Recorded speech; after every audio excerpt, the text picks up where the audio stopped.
शिव शंकर की अर्धांगिनी सती ने दूसरा जन्म पार्वती के रूप में लिया था। जहाँ 9 दुर्गा दुर्गा के रूप है, वहीं 10 महाविद्या को काली का रूप माना जाता है। परंतु ये सब देवियां आदि शक्ति पार्वती के ही अनेकों रूप हैं। लेकिन इन 10 महाविद्याओं की उत्पत्ति कब और कैसे हुई, चलिए देखते हैं। देवी भागवत पुराण के अनुसार महाविद्याओं की उत्पत्ति शिव और सती के बीच एक विवाद के कारण हुई। सती के पिता दक्ष प्रजापति ने शिव को अपमानित करने के लिए एक विशाल यज्ञ का आयोजन किया, जिसमें उन्होंने सभी देवी देवताओं को आमंत्रित किया, लेकिन शिव और सती को नहीं बुलाया। जब सती ने दक्ष के यज्ञ में जाना चाहा, तब शिव जी ने उन्हें वहां जाने से मना किया। इस पर सती ने स्वयं को एक भयानक रूप में परिवर्तित कर लिया, जो महाकाली का रूप था। इस रूप को देखकर भगवान शिव डर के भागने लगे, पर वो जिस दिशा में गए, उस दिशा में सती का एक अन्य रूप प्रकट हुआ। हार कर शिव जी सती के सामने आ खड़े हुए। उन्होंने सती से पूछा, ये सब किसके रूप हैं और कौन है? सती ने बताया, ये मेरे ही 10 रूप हैं। आपके सामने खड़ी कृष्ण रंग की काली है, आपके ऊपर नीले रंग की तारा है, पश्चिम में छिन्नमस्ता, बाएं में भुवनेश्वरी, पीठ के पीछे बगलामुखी, पूर्व दक्षिण में धूमावती, दक्षिण पश्चिम में त्रिपुर सुंदरी, पश्चिम उत्तर में मातंगी तथा उत्तर पूर्व में षोडशी है, और मैं खुद भैरवी रूप में अभयदान देने के लिए आपके सामने खड़ी हूँ।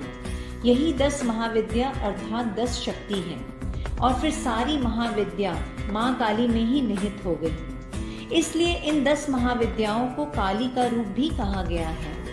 कहते हैं, इन्हीं शक्तियों का उपयोग कर माता ने दैत्यों और राक्षसों का वध किया था। इस तरह शिव के विरोध को हराकर सती अपने पिता के यज्ञ में भाग लेने गई। वहां पहुंचने के बाद दक्ष प्रजापति द्वारा अपमानित होने पर सती ने यज्ञ कुंड में प्राणों की आहुति दे दी, जिससे शिव ने रुद्र रूप धारण कर दक्ष प्रजापति का यज्ञ नष्ट कर दिया और सती के शव को लेकर भटकने लगे। परिस्थिति को संभालने के लिए विष्णु ने सुदर्शन चक्र सती के शव पर चलाया। उनके शरीर के अलग अलग अंग और आभूषण जहाँ जहाँ गिरे वो शक्तिपीठ कहलाए, जो कुल 51 है। इनमें से कुछ इन्हीं महाविद्याओं के भी चमत्कारी शक्तिपीठ हैं। काली माँ का मंदिर जो कोलकाता में कालीघाट में है और मध्य प्रदेश के उज्जैन में गढ़कालिका मंदिर, दोनों ही शक्तिपीठ है। तो आज सबसे पहले हम पहली महाविद्या काली की कहानी सुनेंगे। महाकाली के काले और डरावने रूप से स्वयं काल भी डरता है।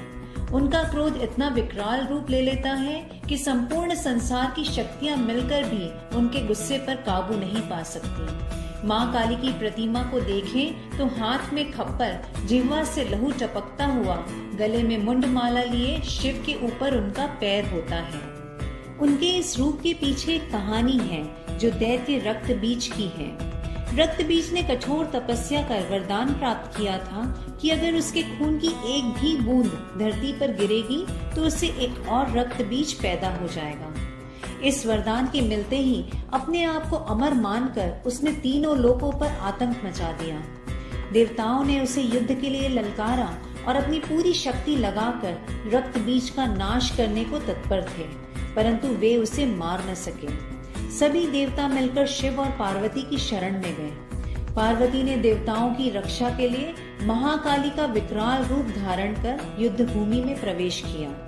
महाकाली ने राक्षसों का वध करना शुरू किया, लेकिन रक्त बीज के खून की एक भी बूंद धरती पर गिरती तो उससे एक और रक्त बीज पैदा हो जाता, जिससे युद्ध भूमि में दैत्यों की संख्या बढ़ने लगी।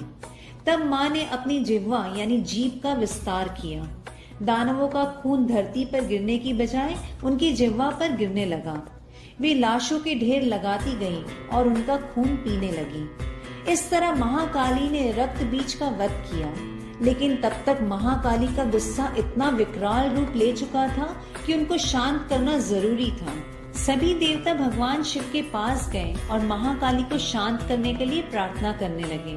भगवान शिव ने उनको बहुत प्रकार से शांत करने की कोशिश की।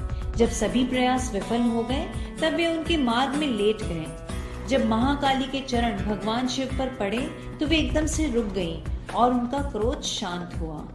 दूसरी महाविद्या है तारा, जिनकी पूजा हिंदू और बौद्ध दोनों ही धर्मों में होती है। माता तारा को तांत्रिकों की प्रमुख देवी माना जाता है। जो सिद्धि पाने के लिए तारा देवी की साधना करते हैं। शत्रुओं का नाश करने वाली, सौंदर्य और रूप ऐश्वर्य की देवी तारा आर्थिक उन्नति और मोक्ष प्रदान करने वाली है। तारा देवी का प्रमुख मंदिर वेस्ट बंगाल में है, जो तारापीठ के नाम से विख्यात है, जो एक शक्ति पीठ भी है। तारापीठ में देवी सती के नेत्र गिरे थे, इसलिए इस स्थान को नयन तारा भी कहा जाता है। प्राचीन काल में महर्षि वशिष्ठ ने इसी स्थान पर देवी तारा की उपासना करके सिद्धियां प्राप्त की थी। धार्मिक ग्रंथों के हिसाब से तारा ने चंडासुर का वध किया था, इसलिए उन्हें चंडी नाम से जानने लगे। तारापीठ में माँ की एक प्रतिमा है, जिसमें माँ भगवान शिव को अपनी गोद में लेकर स्तनपान करा रही है। कहते हैं समुद्र मंथन के समय जब भगवान शिव ने विषपान किया था, तब समस्त देवी देवताओं के कहने पर माँ तारा ने भगवान शिव को स्तनपान कराकर अमृत पिलाया था। इससे भगवान शिव को विष जलन से मुक्ति मिली थी और पूरी सृष्टि की रक्षा हुई थी। इसलिए तारा देवी में ममत्व का भाव भी होता है। तीसरी महाविद्या है त्रिपुर सुंदरी, जो अनुपम सौंदर्य, भक्तों को अभय प्रदान करने वाली, यौवन युक्त और तीनों लोकों में विराजमान है और उन्हें कई नामों से जाना जाता है। इन्हें राज राजेश्वरी, ललिता, मीनाक्षी, कामाक्षी, कामेश्वरी भी कहा जाता है। अपनी सुंदरता और मोहकता से देवासुर संग्राम में असुरों को वश में कर लिया था। कहते हैं कि त्रिपुर सुंदरी की आराधना करने वाले भक्तों को लौकिक और पारलौकिक शक्तियां प्राप्त होती हैं। देवी पुराण में त्रिपुर सुंदरी की बहुत सी शक्तियों के बारे में बताया गया है। ये सिर्फ तंत्र साधना के लिए नहीं, बल्कि सुंदर रूप के लिए भी विख्यात जानी जाती है। त्रिपुर सुंदरी के रूप में उन्होंने भांडासुर का वध किया था, जो कामदेव की भस्म से उत्पन्न हुआ था। भगवान शंकर ने जब कामदेव को जलाया था, तब उसकी भस्म वहीं पड़ी रह गई थी। एक दिन बाल गणेश ने खेल खेल में उस भस्म से पुरुष की आकृति बनाई। थोड़ी ही देर में वह सजीव होकर कामदेव की तरह सुंदर बालक बन गया। उसे देख गणेश जी ने उसे गले लगाया और कहा कि तुम भगवान शंकर की स्तुति करो। भंड ने गणेश जी की आज्ञा का पालन किया। घोर तपस्या से प्रसन्न होकर शिव ने उससे वर मांगने को कहा। उसने यह वर मांगा कि मैं देवता आदि किसी भी प्राणी से न मारा जाऊं। शिव ने उसे मुंह मांगा वर दे दिया तथा साथ ही दिव्य अस्त्र शस्त्र भी दिए। वह धीरे धीरे तीनों लोकों पर भयंकर उत्पात मचाने लगा। इंद्र के राज्य के समान ही भांडासुर ने स्वर्ग जैसे राज्य का निर्माण किया, जिसे शोणितपुर कहा जाता था। भांडासुर ने स्वर्ग लोक पर आक्रमण कर इंद्र और स्वर्ग को चारों ओर से घेर लिया। सभी देवताओं ने देवी की आराधना की। आदि शक्ति त्रिपुर सुंदरी के रूप में प्रकट हुई और फिर देवी और भांडासुर के बीच भयंकर युद्ध हुआ। भांडासुर ने अपनी 10 उंगलियों से रावण, कंस, हिरण्याक्ष, हिरण्यकश्यप आदि 10 राक्षस जो भगवान विष्णु के 10 अवतारों से मारे गए थे, उन सबको प्रकट किया। उसकी काट में त्रिपुर सुंदरी ने अपनी 10 उंगलियों से भगवान विष्णु के 10 अवतारों को प्रकट किया और उनसे उन 10 राक्षसों का वध करवाया। अंत में देवी त्रिपुर सुंदरी ने भांडासुर का वध किया। त्रिपुरा में स्थित त्रिपुर सुंदरी का शक्तिपीठ है। माना जाता है कि यहाँ माता के धारण किए हुए वस्त्र गिरे थे। चौथी महाविद्या है भुवनेश्वरी। भुवनम का मतलब होता है तीनों लोक। यह देवी तीनों लोकों की स्वामिनी है। भुवनेश्वरी को समस्त ब्रह्मांड की रचनाकार माना जाता है। भुवनेश्वरी को आदि शक्ति और मूल प्रकृति भी कहा गया है। भुवनेश्वरी ही शताक्षी और शाकंभरी नाम से प्रसिद्ध हुई। पुत्र प्राप्ति के लिए लोग इनकी आराधना करते हैं। भक्तों को अभय एवं सिद्धियां प्रदान करना इनका स्वाभाविक गुण है। इस महाविद्या की आराधना से सूर्य के समान तेज और ऊर्जा प्रकट होने लगती है। ऐसा व्यक्ति अच्छे राजनीतिक पद पर आसीन हो सकता है। पांचवी महाविद्या है छिन्नमस्ता। इनका सिर कटा हुआ और इनके कबंध से रक्त की 3 धाराएं बह रही हैं। मार्कंडेय पुराण व शिव पुराण में देवी के इस रूप का वर्णन किया गया है। इनके अनुसार जब देवी ने चंडी का रूप धरकर राक्षसों का संहार किया, तो चारों ओर उनका जयघोष होने लगा। परंतु देवी की सहायक अजया और विजया की रक्त पिपासा शांत नहीं हो पाई थी। इस पर उनकी रक्त पिपासा को शांत करने के लिए माँ ने अपना मस्तक काट कर अपने रक्त से उनकी प्यास बुझाई। इनकी 3 आंखें हैं और ये मदन और रति पर आसीन है। देवी के गले में हड्डियों की माला है। कहते हैं शांत भाव से इनकी उपासना करने पर यह अपने शांत स्वरूप को प्रकट करती है। उग्र रूप में उपासना करने पर यह उग्र रूप में दर्शन देती है। इनसे सिद्धियां मिलने से लेखन, बुद्धि, ज्ञान बढ़ जाता है। कामाख्या के बाद दुनिया के दूसरे सबसे बड़े शक्तिपीठ के रूप में छिन्नमस्तिके मंदिर काफी लोकप्रिय है, जो रांची से लगभग 80 किलोमीटर की दूरी रजरप्पा में स्थित है। छठवीं देवी है त्रिपुर भैरवी। नारद पुराण के अनुसार एक बार जब मां काली के मन में ख्याल आया कि वह पुनः अपना गौर वर्ण प्राप्त करें, तब वो अंतर्ध्यान हो गई। शिव ने जब देवी को अपने समक्ष नहीं देखा तो वे व्याकुल होकर उन्हें ढूंढने लगे। नारद जी देवी माँ की खोज में उत्तर दिशा की ओर गए, जहाँ माता अपने ध्यान में मग्न थी। नारद जी के द्वारा देवी माँ का ध्यान टूटने से माँ क्रोधित हो गई और उसी समय माँ की दिव्य शक्ति से एक ज्वाला उत्पन्न हुई, जिसने त्रिपुर भैरवी का रूप ले लिया। त्रिपुर भैरवी की उपासना से सभी बंधन दूर हो जाते हैं। यह बंदी छोड़ माता है। यह साधक को युक्ति और मुक्ति दोनों ही प्रदान करती है। इनको षोडशी भी कहा जाता है। इनकी साधना से षोडश कला निपुण संतान की प्राप्ति होती है। आजीविका और व्यापार में इतनी वृद्धि होती है कि व्यक्ति संसार में सबसे धनी बनकर सुख का भोग करता है। सातवीं देवी है धूमावती। धूमावती का कोई स्वामी नहीं है, क्योंकि एक बार इन्होंने शिव जी को ही निगल लिया था, इसलिए यह विधवा माता मानी गई है।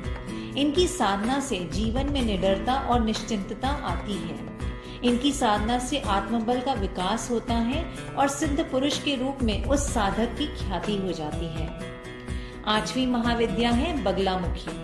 एक बार सतयुग में महाविनाश उत्पन्न करने वाला ब्रह्मांडीय तूफान उत्पन्न हुआ, जिससे संपूर्ण विश्व नष्ट होने लगा। इससे चारों ओर हाहाकार मच गया और अनेक लोग संकट में पड़ गए और संसार की रक्षा करना असंभव हो गया। यह तूफान सब कुछ नष्ट और भ्रष्ट करता हुआ आगे बढ़ता जा रहा था, जिसे देखकर विष्णु जी चिंतित हो गए। तब भगवान विष्णु ने हरिद्रा सरोवर के निकट पहुंचकर कठोर तप किया।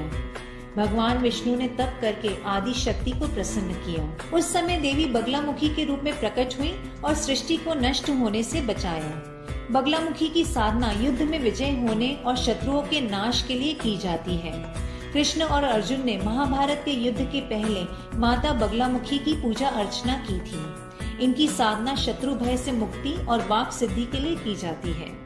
भारत में मां बगलामुखी के 3 ही प्रमुख ऐतिहासिक मंदिर माने गए हैं, जो मध्य प्रदेश में दतिया और नलखेड़ा में है और तीसरा कांगड़ा हिमाचल में है। तीनों का अपना अपना अलग अलग महत्व है। 9वीं महाविद्या है मातंगी।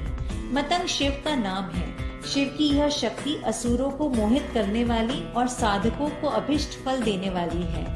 गृहस्थ जीवन को श्रेष्ठ बनाने के लिए लोग इनकी पूजा करते हैं। यह श्याम वर्ण और चंद्रमा को मस्तक पर धारण करती है। 4 भुजाएं, 4 वेद हैं। माँ मातंगी वैदिकों की सरस्वती है। ऐसा व्यक्ति जो मातंगी महाविद्या की सिद्धि प्राप्त करेगा, वह अपने क्रीड़ा कौशल से या कला संगीत से दुनिया को अपने वश में कर लेगा। वशीकरण में भी यह महाविद्या कारगर होती है। 10वीं महाविद्या है कमला।